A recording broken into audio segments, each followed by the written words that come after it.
In the game of Yu-Gi-Oh!, each card has its own unique effect and functionality. But what if all of these cards and effects were thrown into a gigantic blender, pulverized beyond recognition, and redistributed as new cards? Greetings, I am Wham Bam Duel, and this is the Yu-Gi-Oh! Shuffle Monsters series, where we take every card in the game and shuffle its effects with another card. Each episode will open a new set in chronological order as usual, only the cards won't do exactly what you remember them doing. Joining me in this endeavor is the creator of Shuffle Monsters, and my most prolific commenter, the letter J. He's the one who wrote all of the code to reshuffle and rescript literally every card in EDO Pro, so props to him. Jay, introduce yourself, your idea behind the series, and briefly tell everyone how these cards have been shuffled. Thanks, Wham. I am the letter J, and I love alternate Yu-Gi-Oh! Formats. When I was thinking about how no one in the anime ever knows what their opponent's cards do until they're told, I wondered what the game would be like if it actually worked like that. Since anyone who's played for a while already knows what all the important cards do, and can sometimes just read the rest, I realized that the only way to try it out would be to give every card a new effect. So I wrote some code to take the entire card pool, scramble up all their effects, and spit out a brand new set of cards. For the most part, the effects moved to cards of the same type, but there are a few exceptions, like continuous unfield spells were all in one pool, as were normal traps and quick play spells.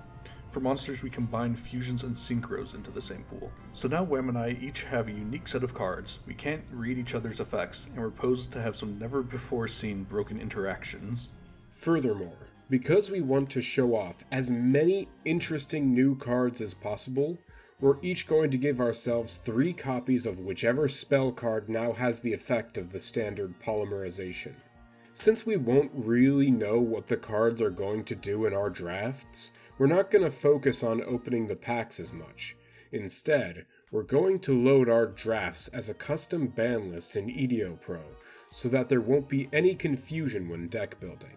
At the end of each episode, Jay and I are both going to own up to whatever cards we can agree are broken in our own card pools, limiting these cards to 1 copy for each of us respectively, unless only 1 copy was possessed. If a duelist loses 3 episodes in a row, they get to ban a card from the opponent's collection. Lastly, we have the obligatory winner's wheel. It's got a lot of different options to it. You can open an additional pack from the previous set, or open a pack from any previous set. You can also get wild cards that can get any card of the previous set of that specific rarity or lower. Then there's Wild Card Any, which allows you to claim any card from any previous set, just in case you missed out on something busted.